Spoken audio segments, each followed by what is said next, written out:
Welcome to this review of Shanghai Airlines business class on their 787-9. Does this automated security patrol give away where we are?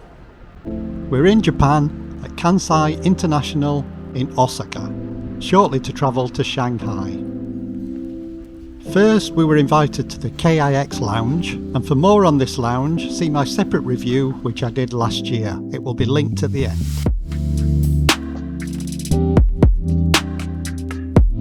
This was my first time on Shanghai Airlines, which is wholly owned by China Eastern, and you'll see the China Eastern logo pop up as we go through the video.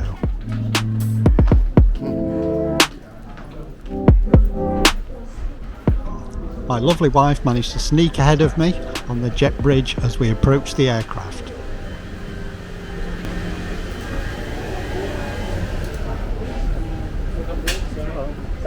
Thank you. So here we go with our first look at the cabin, and look at this, closing door suites on a 2-hour regional flight.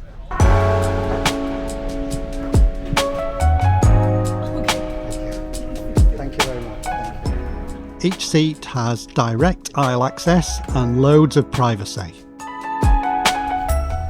This seat is at a very high standard. I had no idea what to expect, so I was very pleased.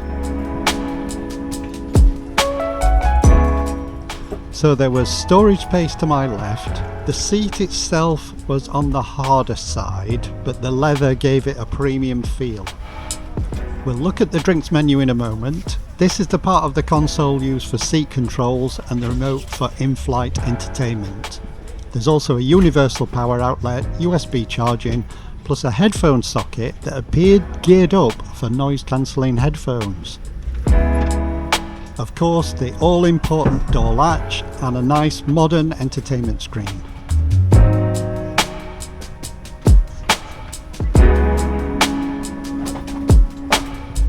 Beneath the console are more seat controls and the tray table, and the literature pocket was stuffed full of a bag containing slippers, today's edition of China Daily,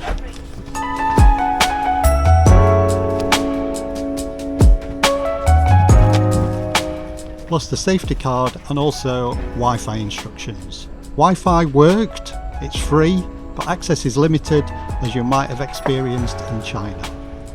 Okay, that drinks menu. The alcohol choices were simple: red wine, white wine or beer, no messing. I asked about a food menu and the crew member explained it would be a snack. That lowered my expectations. Cold towels and welcome drinks from the menu were served, and there was a coaster to add to my collection, making it 4. There was loads of legroom and 2 windows with a great view of the engine and wing from my seat, which is 10L.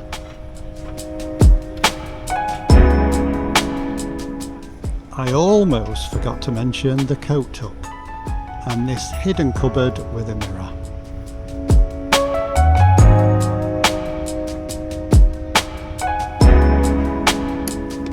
This gadget I think is designed to hold things in place. There was a branded bottle of water, but no individual air vents. On the floor was this sloping area leading up to the footwell, which itself had a mood light.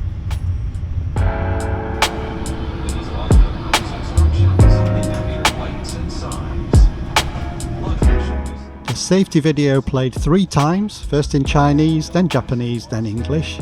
And I spotted this Cathay Pacific retro lettuce leaf sandwich livery on the A350. Please ensure your portable electronic devices are switched to flight. While someone was engrossed in the China Daily. Ladies and gentlemen, we are ready for takeoff. Please double check that your seatbelt securely fastened and the mobile phone should be switched off or set to airplane mode. Thank you.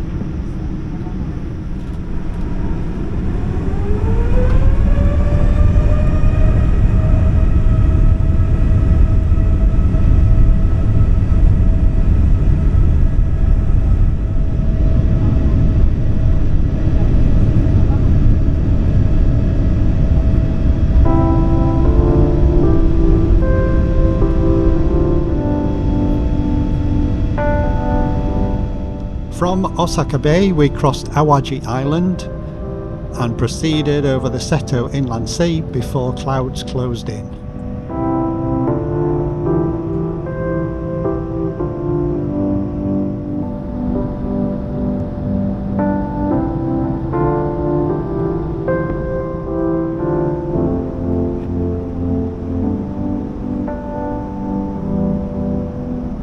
Looks like that China Daily is still on the go. Now, if you haven't seen my China Eastern reviews, and I would recommend them, obviously, but my point is that entertainment was one of the weaknesses, and it was just the same here.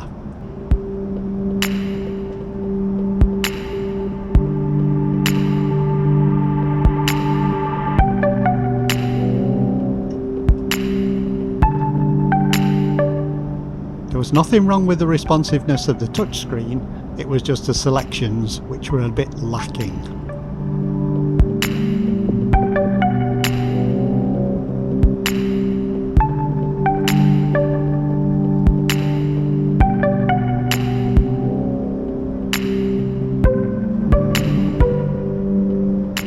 I did like the virtual tour feature though, where you could look around all parts of the cabin.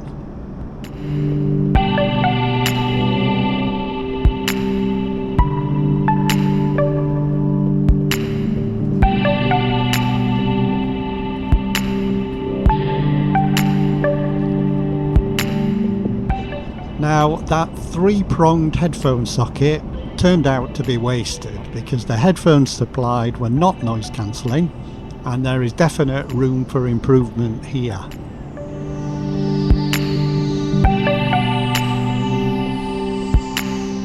Doors were put into use at cruising altitude. This is only my second flight with a door, and it's growing on me.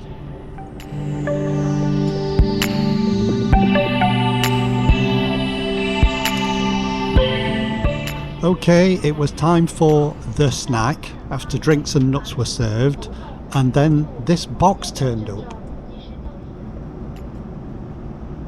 I hope you're enjoying the video. Can I please ask you to consider subscribing? It's very important to me that I increase the number of subscribers to 1,000 by the end of January. I hope that you can help. Thank you. Surely worth subscribing just to get rid of messages like that.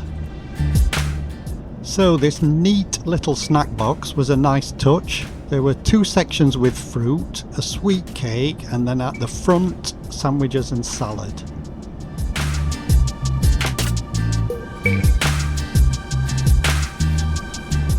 Shanghai Airlines does have some much longer routes, so I'm not sure how the food would change on those, but for this trip, this was definitely enough.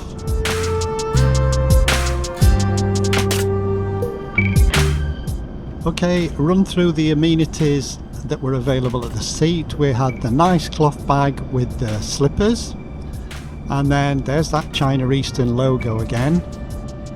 That was covering the blanket, which was refreshingly thin.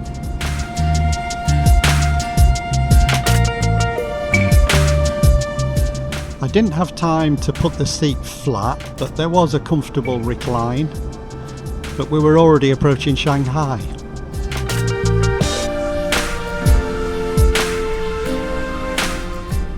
Low cloud meant there were no spectacular views on the way in, and on arrival we were going to be heading off to the free transit hotel.